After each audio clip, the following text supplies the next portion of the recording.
اعوذ باللہ من الشیطان الرجیم بسم اللہ الرحمن الرحیم۔ یہ ہم اس کا سیکنڈ لاسٹ چیپٹر پڑھ رہے ہیں۔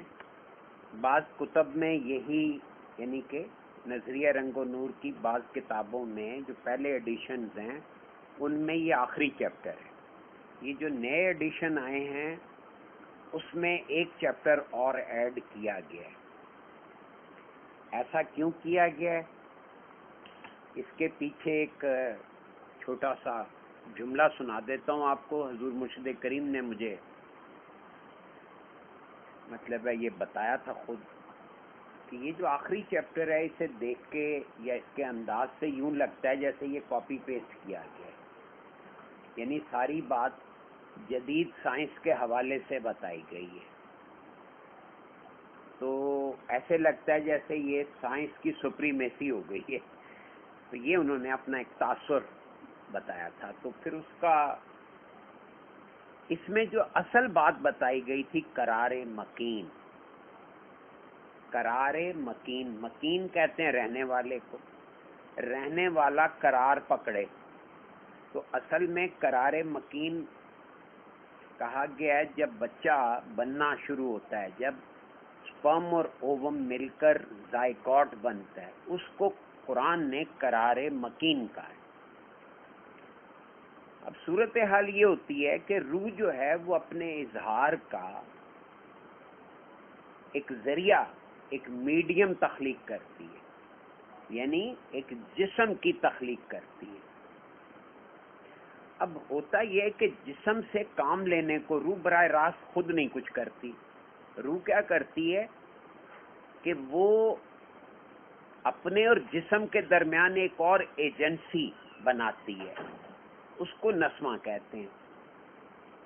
یعنی گویا نسمہ جسے ذہن کہہ لیں۔ اب ذہن اور چیز ہے، دماغ اور چیز ہے۔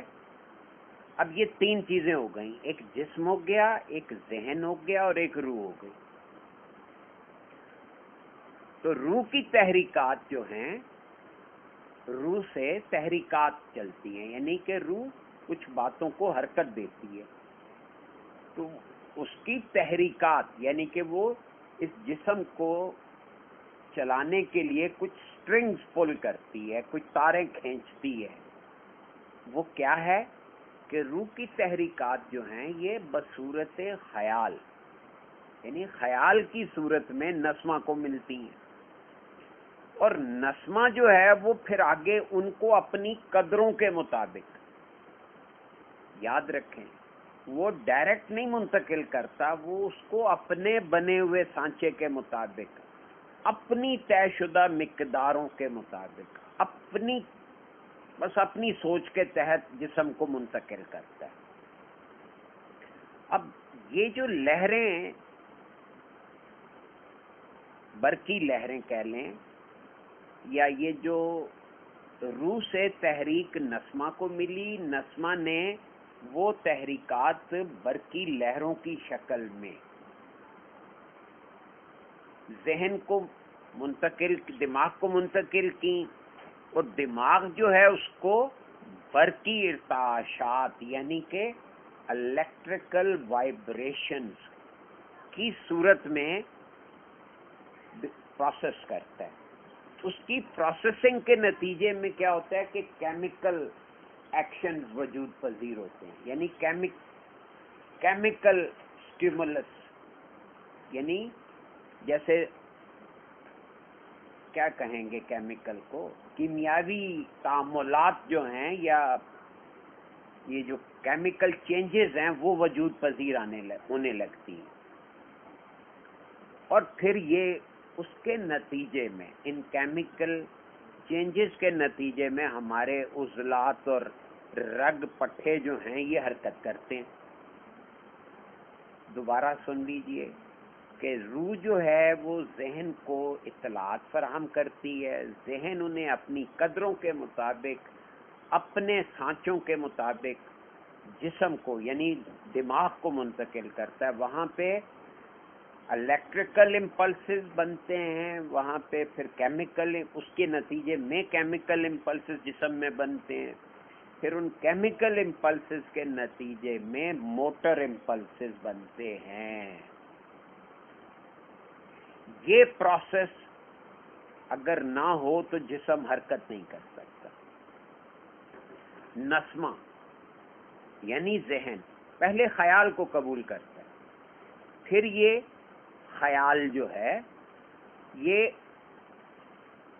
الدماغ یعنی جو دماغ کی اماں ہیں جسے میڈولا اوبلونگیٹا کہتے ہیں، وہاں سے ہوتا ہوا اعصاب سے گزرتا ہے اور جسم کے خلیات کے مرکز میں جینز تک پہنچتا ہے. اب جینز جو ہیں وہ خلیے کو ہدایات دیتے ہیں، کیونکہ ہر خلیے کو گورن کرنے کے لیے اس کے نیوکلیس میں کروموسومز ہوتے ہیں، ان کروموسومز کے اوپر جینز ہوتے ہیں. وہ جینز جو ہیں وہ خلیات کو ہدایات دیتے ہیں، یہ وہ کنٹرول وہ کرتے ہیں جینز. اور خیال جو ہے وہ ان ہدایات کی روشنی میں عملی جامہ پہن لیتا ہے اور ساری زندگی جینز کی انہی ہدایات پہ عمل ہوتا رہتا ہے. اب دیکھیے یہ ایک اینگل کیا ہوا، یہ ایک سائنٹیفک طریقے سے یہ بات ثابت کی جا رہی ہے کہ یہ تمام نظام جو ہے ہمارے اندر ہے. یہ جو بات کہی جاتی ہے کہ سب کچھ ہمارے انر میں ہے، تو یہ ذرا غور کریں کہ ذہن میں روح سے تحریک آتی ہے اور ذہن اسے دماغ کو منتقل کرتا ہے، وہاں سے وہ الدماغ یعنی میڈولا اوبلونگیٹا کے ذریعے اعصاب میں منتقل ہوتی ہے، ہمارے اسپائنل کارڈ سے ہوتی ہے، پورے بدن میں پھیل جاتی ہے اور وہاں سے پھر خلیات تک یہ بات جاتی ہے اور خلیات میں آگے جینز کو ٹریگر کرتی ہے یا ان کو اگنیٹ کرتی ہے یا ان کو متحرک کر دیتی ہے، تو پھر جینز اطلاعات نشر کرتے ہیں. اب یہ سارا پروسیس سیکنڈ کے 1000ویں حصے میں بھی ہو جاتا ہے. غور کریں تو یہ ساری کی ساری بات جو ہے قرآن نے ایسے بتائی کہ بھی ہم نے ہر چیز کو معین مقداروں میں پیدا کیا، یعنی پوری کائنات میں ہر چیز ہر نوع اپنی اپنی مخصوص مقداروں کے ساتھ قائم ہے اور برقرار بھی رہتی ہے. نسل در نسل یہ معین مقداریں جو ہیں قائم بھی رہتی ہیں اور آگے منتقل بھی ہوتی رہتی ہیں. مثلا اب بلی کی نسل سے کتا یا بکری کے بطن سے کبھی شیر نہیں پیدا ہوتا اور نوع انسان سے انسان کے علاوہ کوئی دوسری نوع جنم نہیں لے سکتی، کیونکہ جینز کی مقداریں متعین ہیں. اب یہ ایک مسلمہ ہے، یعنی ایک ثابت شدہ بات ہے کہ ہر نوع اپنی معین مقداروں کی وجہ سے ایک اپنا الگ تشخص رکھتی ہے. یہی وجہ ہے کہ مولی اور گاجر دیکھنے میں ایک ہی پروسیس سے پیدا ہوتے ہیں، لیکن دونوں کے طبی خواص سے لے کر ان کی شکل و صورت، ان کے ذائقے اور ان کے رنگ روپ میں فرق ہوتا ہے. اس کی وجہ وہی مقداروں کا معین ہونا ہے اور پھر ان مقداروں کا کمال یہ ہے کہ یہ نسل در نسل منتقل ہوتی ہیں اور ہر نوع کا اپنا ایک الگ تشخص بھی اسی وجہ سے قائم رہتا ہے. یہ نہیں ہوتا کہ چند نسلیں چلنے کے بعد اس کی شکل بدل جائے، یعنی کہ ڈارون صاحب کا یہ کہنا کہ انسان جو تھا وہ پہلے بندر تھا وہ بعد میں انسان بن گیا، تو یہ بات روحانی ذہن نہیں مانتا، یہ ہو ہی نہیں سکتا. اب یہ معین مقداریں کیا ہیں؟ معین مقداریں دراصل روشنیاں ہیں. یہ کیا ہیں؟ روشنیاں. اب یاد ہوگا آپ کو کہ نظریہ رنگ و نور کے سابقہ جو ابواب تھے ان میں ہم نے یہ بات بڑی وضاحت اور بڑی بست کے ساتھ، بڑی وضاحت کے ساتھ یہ عرض کی کہ ان روشنیوں سے مراد ہے تصورات.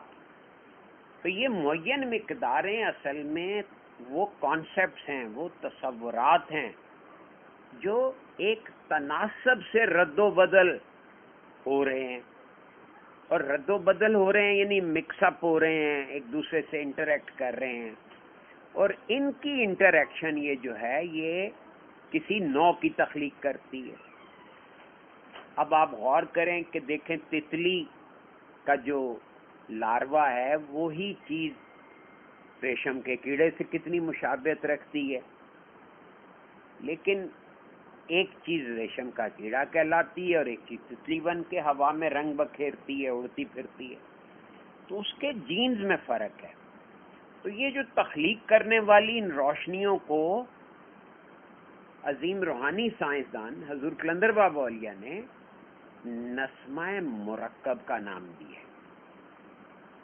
یعنی یہ جو تصورات، جو چیزیں جن سے بنتی ہیں، جن کو معین مقداریں کہا گیا ہے، ان کو حضور قلندر بابا اولیاء نے اپنی ایک ٹرم سے متعارف کرایا اور وہ ہے نسمہ مرکب.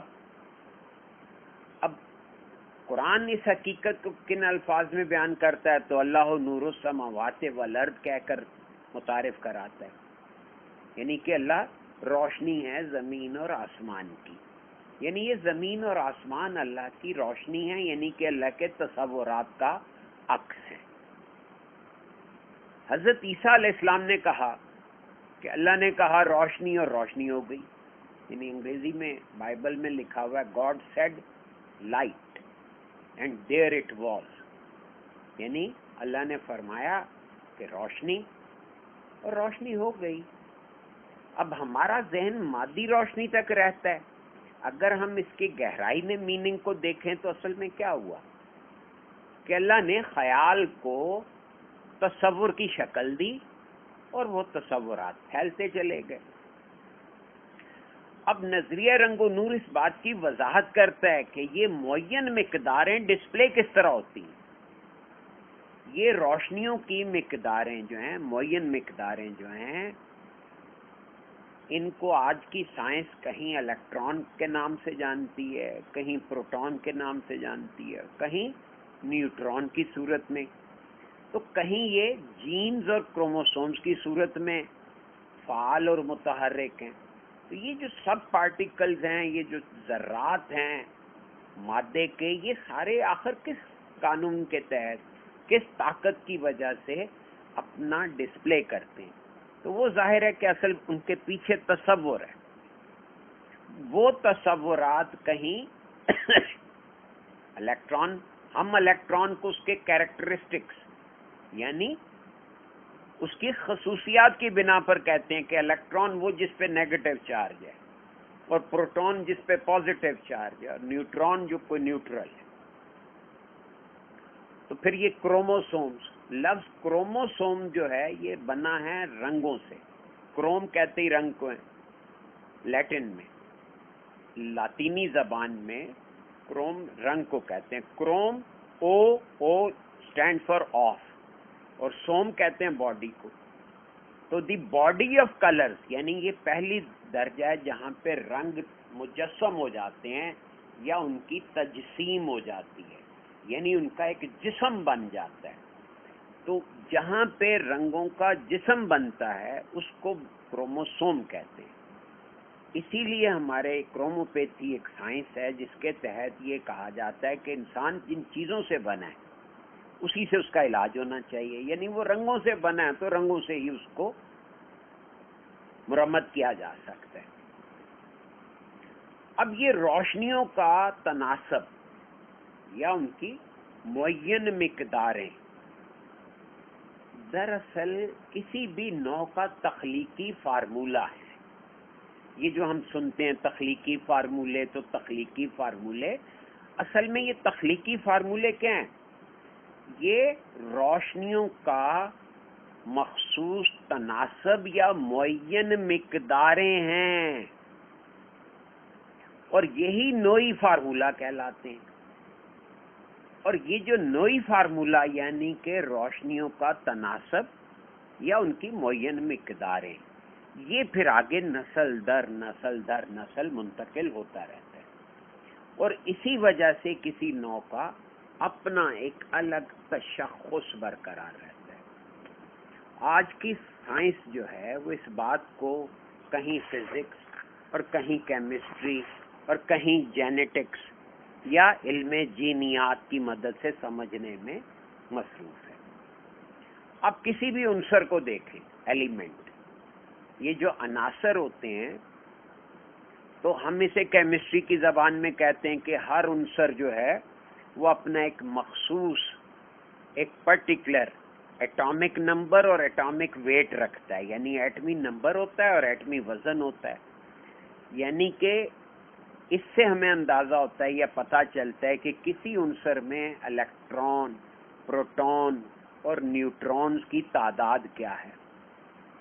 یعنی بالفاظ دیگر ہم یہ مان رہے ہیں کہ ہر عنصر، ہر ایلیمنٹ ایک مخصوص تعداد کے الیکٹران اور پروٹونز کے ملنے سے بنتا ہے. اگر کسی عنصر میں موجود الیکٹران اور پروٹون کی تعداد کو کسی طریقے سے کم یا زیادہ کر دیا جائے تو وہ کسی دوسرے عنصر کی حیثیت اختیار کر لے گا.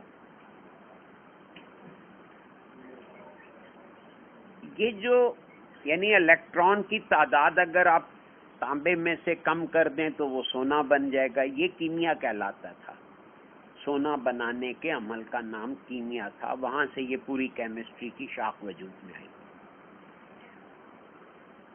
تو یہ نظریہ رنگ و نور ہمیں وہ شعور دیتا ہے، ہمیں آگاہ کرتا ہے کہ جانداروں میں روشنیوں کی معین مقداریں مادی سطح پر جینز اور کروموسومز کی صورت میں ڈسپلے ہوتی ہیں، اور ہر نوع میں کروموسومز کی الگ اور مخصوص تعداد روشنیوں کی مقداروں کے معین ہونے کی وجہ سے. یہ جو ہر نوع کے کروموسومز کی تعداد ڈفرینٹ ہے، وہ اس لیے کہ ان کے پیچھے روشنیوں کی مقداریں معین ہیں. اور روشنیوں کی مقداروں کا معین ہونے سے مراد ہے کہ ہر نوع کے تصورات دوسری نوع کے تصورات سے الگ ہیں. اب بلی کے لیے الگ ہیں، بکری کے لیے الگ ہیں، شیر کے لیے الگ ہیں، اور انسانوں کے لیے کروموسومز کی تعداد الگ معین ہے. اب نوع انسانی میں کروموسومز کے 23 جوڑے یعنی کل 46 کروموسومز ہوتے ہیں. اور حیرت کی بات ہے کہ یہ کئی سبزیوں میں یہ تعداد جو ہے وہ 110-120 جوڑے تک جاتی ہے. اب ان میں کروموسوم زیادہ ہیں لیکن آگے ان کا سٹیٹس جو ہے وہ محض نباتات کا ہے. قرآن میں تخلیقی عمل کو بڑے آسان الفاظ میں، آسان پیرائے میں اللہ نے بیان کیا ہے کہ ہم نے بنایا آدمی کو بجنی مٹی سے، اور پھر ہم نے رکھا اس نطفے کو قرار مکین یعنی رحم مادر میں، اور پھر بنایا نطفے سے علقہ، پھر علقہ سے مضغہ، پھر بنایا مضغہ سے عظمہ، اور پھر چڑھایا عظمہ پر لحمہ. یعنی نطفے کے بعد وہ چیز جو ہے وہ علقہ کہلاتی ہے، یعنی علق. خلق الانسان من علق، تو یہ علق آ گیا. اور پھر علقہ سے مضغہ، اور پھر مضغہ سے عظمہ، عظم سے مراد ہڈی، اور پھر چڑھایا عظمہ پر لحمہ یعنی گوشت، اور پھر اٹھا کھڑا کیا اس کو ایک نئی صورت میں. سو بڑی برکت والا، بڑی برکت اللہ کی جو سب سے بہتر بنانے والا ہے. اب یہ نطفہ اور بیضہ کہ ملاپ کے نتیجے میں القاء بنتا ہے، جس کو جدید سائنس جو ہے وہ زائگوٹ کہتی ہے۔ یہ القاء جو ہے یہ تقسیم در تقسیم ہوتا ہے، خود کو دہراتا ہے اور کیا بن جاتا ہے؟ مضغہ، یعنی بلاسٹوسسٹ۔ اس کو انگریزی میں بلاسٹوسسٹ کہتے ہیں۔ اور یہ مضغہ 7-8 دن کے بعد قرار مکین یعنی رحم مادر میں اپنی جگہ بنا لیتا ہے۔ اب اس مضغہ میں شریانوں اور وریدوں کا ایک ایسا جال سا بنتا ہے جو ماں کی رگوں سے ملا نہیں ہوتا، لیکن اس کے باوجود اس کے اتنا قریب ہوتا ہے کہ وہ ماں کے خون سے اپنے لیے غذا لیتا ہے۔ اب غور کریں کہ بچے کا بلڈ گروپ ضروری نہیں کہ وہی ہو جو ماں کا ہے۔ یہ جو بلڈ گروپ ڈفرنٹ ہو گئے تو وہ اسی وجہ سے ڈفرنٹ ہو گئے کہ ماں کے خون سے وہ اپنے لیے غذا تو لیتا ہے لیکن اس کا خون نہیں لیتا۔ پھر اس مضغہ سے عظما یعنی ہڈیوں کا یعنی بدن کا ایک خاکہ سا بنتا ہے۔ پھر اس عظما کے گرد لاہما یعنی گوشت چڑھنے لگتا ہے۔ تو رحم مادر کے اندر بچے کی اس ابتدائی حالت کو جنین یعنی فیٹس یا ایمبریو کہا جاتا ہے۔ اگر نسمہ مرکب میں کام کرنے والی روشنیوں کا رنگ نسمہ مرکب میں کام کرنے والی روشنیوں کا رنگ اپنے اندر لطافت رکھتا ہے تو لڑکی پیدا ہوتی ہے، اور اگر اس میں کثافت زیادہ ہوتی ہے تو لڑکا پیدا ہوتا ہے۔ یہ عجیب راز مرشد کریم نے بتا دیا اس میں۔ تو علم جینیات میں تحقیق سے یہ بات سامنے آ چکی ہے کہ تولیدی کروموسومز 2 قسم کے ہوتے ہیں۔ یہ جو تولیدی کروموسومز ہیں یعنی سیکس کروموسومز جو ہیں یہ 2 قسم کے ہوتے ہیں۔ ایک کو ایکس کروموسومز کہتے ہیں اور دوسرے کو ہم وائی کروموسومز کہتے ہیں۔ اب یہ جو وائی کروموسومز ہیں ان میں کام کرنے والی روشنیوں میں کثافت جو ہے وہ ایکس کروموسومز کی نسبت زیادہ ہوتی ہے۔ اس لیے جب روشنیوں میں لطافت زیادہ ہوتی ہے تو ایکس اور ایکس کروموسومز آپس میں مل کر مؤنث کی تخلیق کرتے ہیں، اور جب ایکس اور وائی کروموسومز کے ملتے ہیں تو اس سے اولاد نرینہ پیدا ہوتی ہے۔ تو گویا یہ سارا نظام روشنیوں کی لطافت کا یا کثافت کا ہوا۔ اب تخلیقی لحاظ سے اگر ہم دیکھیں تو عورتوں میں نیلا رنگ اور مردوں میں گلابی رنگ غالب ہوتا ہے۔ یہ کروموپیتھی کے حوالے سے ایک جملہ۔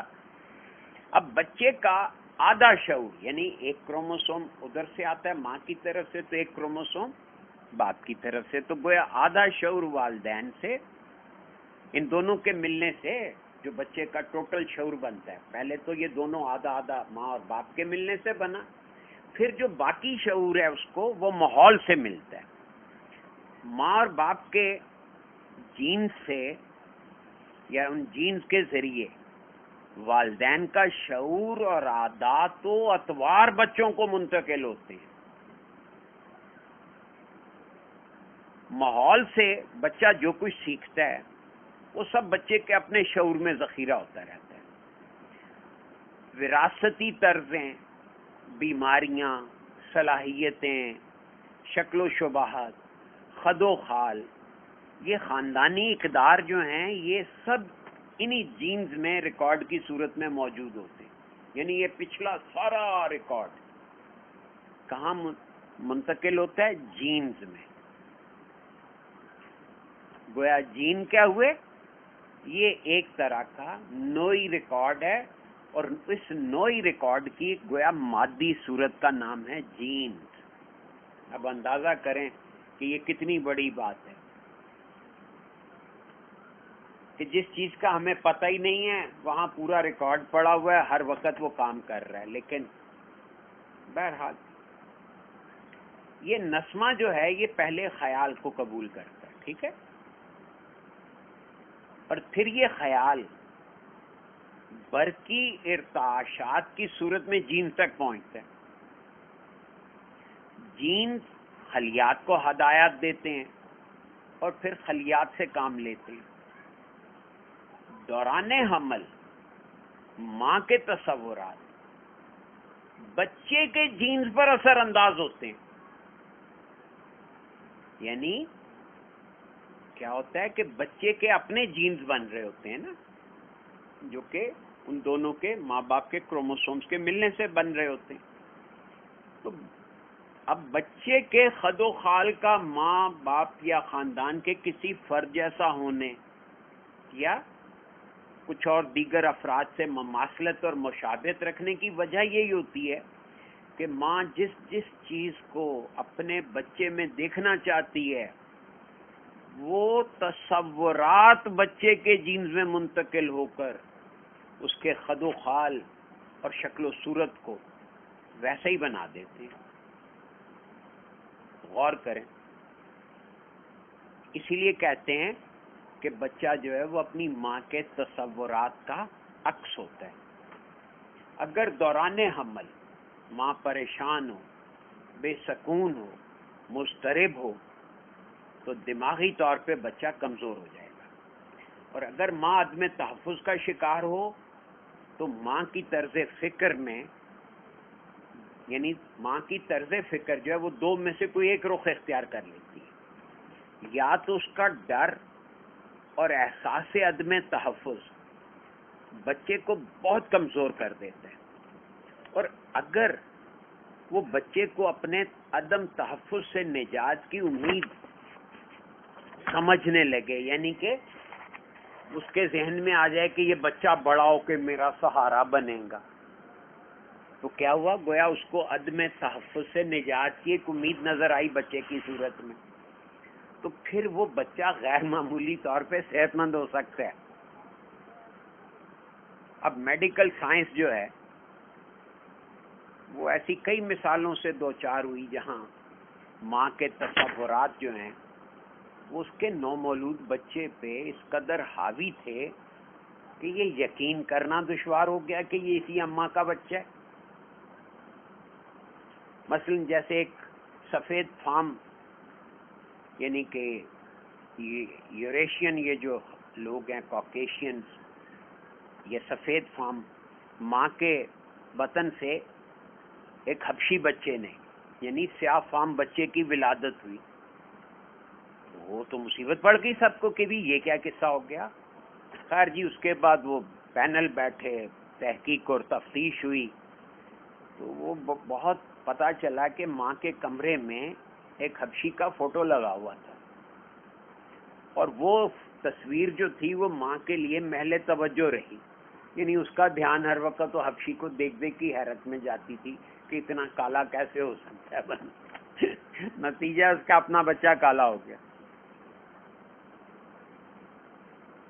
تو اس کو دیکھنے کے دوران یعنی کہ اس کی سوچ میں گہرائی پیدا ہوئی، اور اتنی گہرائی کہ اس کے محسوسات جو تھے وہ پیٹ میں موجود بچے میں منتقل ہو گئے، اور اس درجے منتقل ہوئے کہ وہ ایک بچے نے سیاہ فام بن گیا، یعنی اس کی جلد کی رنگت بدل گئی، اس کے بال گھنگریالے ہو گئے، اس کے جینز میں تبدیلی ہو گئی. تو اس لیے یہ امید سے جو مائیں ہوتی ہیں ان کو تجویز کیا جاتا ہے کہ وہ خوش رہیں، پرسکون رہیں، خوشگوار ماحول میں رہیں، اچھی کتابوں کا مطالعہ کریں. اب یہ ظاہر ہے کہ اچھی کتابوں کا مطالعہ والی بات تو پرانے زمانے میں ہی تھی، آج کل تو فیس بک اور واٹس ایپ ہی چلتا ہے کہ ان کی آرام گاہ میں یا جہاں وہ لیٹتی ہیں وہاں پہ خوبصورت بچوں کی تصاویر ہوں، تاکہ ان کے بطن میں موجود بچے کو اچھے تصورات منتقل ہوں، اور وہ نہ صرف دیکھنے میں خوبصورت اور وجیح ہوں بلکہ حسن اخلاق اور سیرت سے بھی مالا مال ہوں. تو یہ قرار مکین کے حوالے سے یہ جو معروضات آپ نے سماعت فرمائیں، ان میں خلاصہ یہ ہے، لب لباب یہ ہے کہ یہ سارا نظام تصورات پہ ہے. بات وہی ہے کہ نظریہ رنگ و نور کہتا ہے کہ یہاں پہ سارا نظام لہروں کے دوش پہ چل رہا ہے.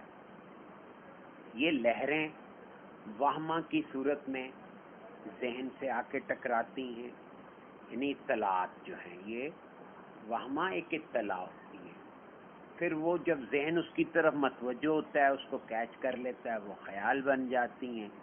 اس میں جب ذہن متوجہ رہتا ہے اس میں گہرائی پیدا ہو جاتی ہے، وہ تصور بن جاتا ہے. یہ تصورات ہی معین مقداریں ہیں، کیونکہ ان میں خد و خال، ان میں ڈائمینشنز، ان کی جو حدود ہوتی ہیں وہی ان کی مقداریں کہلاتی ہیں. اور پھر جب یہ احساس تک منتقل ہوتی ہیں تو یہ آگے سے ریکارڈ جو ہے وہ جینز میں اتر جاتا ہے. اور اس کی ہمیں ایک بہت بڑی مثال قرآن حکیم میں حضرت ابراہیم کی یہ دعا کی صورت میں ملتی ہے کہ انہوں نے اللہ سے کہا کہ آئندہ نبی جو ہیں وہ میری اولاد سے ہوں. بظاہر ایسے لگتا ہے کہ وہ کوئی بہت ہی بڑی فرمائش کر رہے ہیں. نہیں، وہ یہ بتا رہے ہیں کہ میرے تصورات جو ہیں میرے جینز میں اتر گئے ہیں، تو آئندہ میری اولاد جو ہے وہ بھی انہی صفات سے متصف ہو. نسل در نسل یہی جینز آگے منتقل ہوتے رہیں. تو اللہ تبارک و تعالیٰ جواب میں فرماتے ہیں کہ میرا وعدہ ظالموں کے لیے نہیں ہے. یعنی جو بندہ بھی تیری اولاد میں چیزوں کو اپنی جگہ پہ رکھے گا، ان کو ڈسپلیس نہیں کرے گا، تو میں ان کو یہ نبوت کی صلاحیتوں سے متصف کرتا رہوں گا. تو یہ ایک بہت بڑا یہ چیپٹر مکمل ہو گیا. اس میں دکھا دیا کہ کس طرح یہ تصورات جو ہے وہ مادی زون میں اتر کے چیزوں کی مقداروں کو کنٹرول کرتے ہیں.